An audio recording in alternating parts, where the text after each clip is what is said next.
आपके लिए फिर एक वीडियो लेकर आया हूँ जो कि मोस्ट आइडियल प्रश्न बनता है, मांग का अर्थ लिखिए और मांग के आवश्यक तत्वों का वर्णन कीजिए करके, ठीक है। या मांग कहलाने के लिए कौन कौन से कारकों का होना चाहिए, है ना।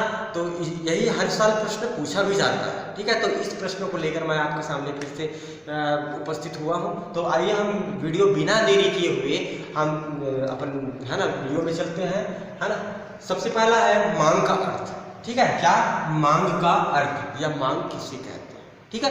तो साधारण बोलचाल की भाषा में किसी वस्तु को प्राप्त करने की इच्छा, अरे समझना, साधारण बोलचाल की भाषा में बात करें तो किसी वस्तु को प्राप्त करने की इच्छा को ही क्या कहा जाता है, मांग कहा जाता है ना। लेकिन अर्थशास्त्र में मांग का अर्थ कुछ भिन्न होता है, कुछ व्यापक होता है ना।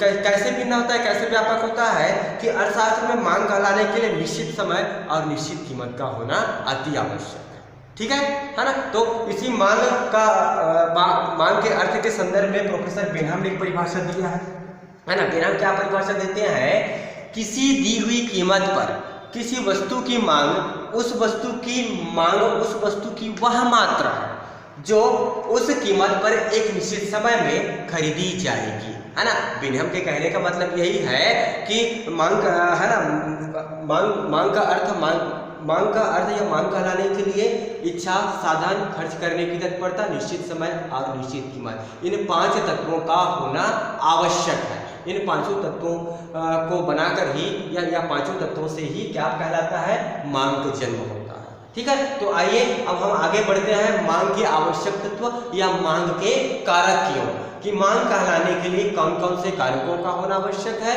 या मांग कहलाने के लिए कौन कौन से तत्वों का होना आवश्यक है, ठीक है। तो आइए यहाँ मांग के आवश्यक तत्व दिखाया गया है ना, मांग के आवश्यक तत्व, ठीक है। तो मांग के निम्नलिखित 5 आवश्यक तत्व होते हैं।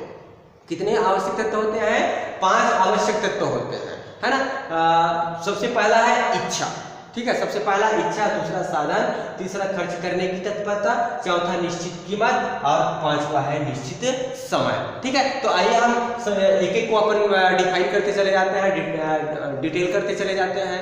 इच्छा, है ना। तो मांग कहलाने के लिए सबसे पहला आवश्यक तत्व होता है इच्छा, है ना।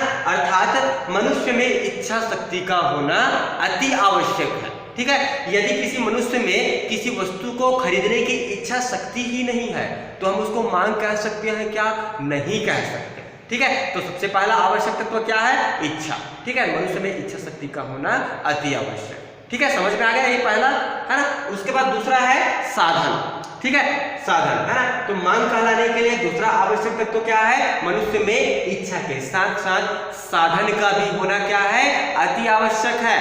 साधन के अभाव में हम मांग शब्द की कल्पना नहीं कर सकते।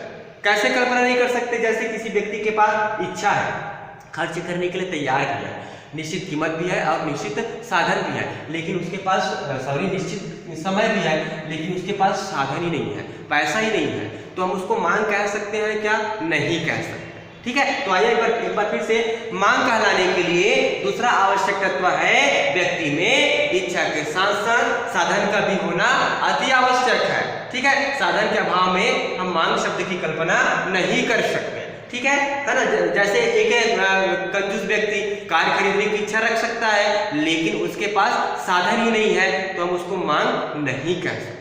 अगर समझ। अब अगला तीसरा है मांग की आवश्यकता, तो खर्च करने की तत्परता, है ना। तो क्या कहते हैं, मांग कहलाने के लिए व्यक्ति के पास इच्छा, साधन, निश्चित कीमत, निश्चित समय के साथ साथ खर्च करने की तत्परता का भी होना अति आवश्यक है। अर्थात व्यक्ति क्या होनी चाहिए, खर्च करने के लिए तैयार होनी चाहिए, है ना। जैसे कोई कंजूस व्यक्ति है, उसके पास इच्छा भी है, साधन भी है, निश्चित कीमत भी है और निश्चित समय भी है, लेकिन वह पैसे को या साधन को खर्च करने के लिए तैयार ही नहीं है, कंजूस है, तो हम उसको मांग कह सकते हैं क्या, नहीं कह सकते, ठीक है। तो तीसरा आवश्यक तत्व तो खर्च करने की तत्परता। अब चौथा है मांग कहलाने के लिए, है ना, निश्चित कीमत, ठीक है। निश्चित कीमत का भी होना अति आवश्यक है, ठीक है। जैसे किसी व्यक्ति के पास इच्छा है, साधन है, खर्च करने की तत्परता है और निश्चित समय भी है, लेकिन उस वस्तु की कोई निश्चित कीमत ही नहीं है, तो हम उसको मांग कह सकते हैं क्या, नहीं कह सकते। है ना। अर्थात कहने का मतलब यही है कि मांग कहलाने के लिए निश्चित कीमत का भी होना अति आवश्यक है। निश्चित कीमत के अभाव में हम मांग शब्द की कल्पना नहीं कर सकते। आगे समझ। अब अगला है, लास्ट है पांचवा, निश्चित समय। ठीक है, पांचवा क्या है, निश्चित समय। तो मांग के आवश्यक तत्व, पांचवा आवश्यक तत्व है निश्चित समय, है ना। किसी व्यक्ति के पास इच्छा है, साधन है, खर्च करने की तत्परता है, निश्चित कीमत भी है, लेकिन निश्चित समय भी नहीं है, तो उसे हम मांग नहीं कह सकते, है ना। अर्थात मांग कहलाने के लिए निश्चित समय का भी होना अति आवश्यक है। निश्चित समय के अभाव में हम मांग शब्द की कल्पना नहीं कर सकते। आगे समझ। तो ये अच्छे मांग के आवश्यक तत्व अच्छे से आप लोग को समझ में आ गए होगा। ठीक है, बस आज के लिए इतना ही, और अच्छे से आप लोग पढ़ाई कीजिए। ठीक है, और मांग के आवश्यक तत्वों को याद कर लीजिए। ठीक है, हो सकता है आपके जो असाइनमेंट है उसमें भी आ जाए। ठीक है, तो बस आज के लिए इतना ही, बस धन्यवाद।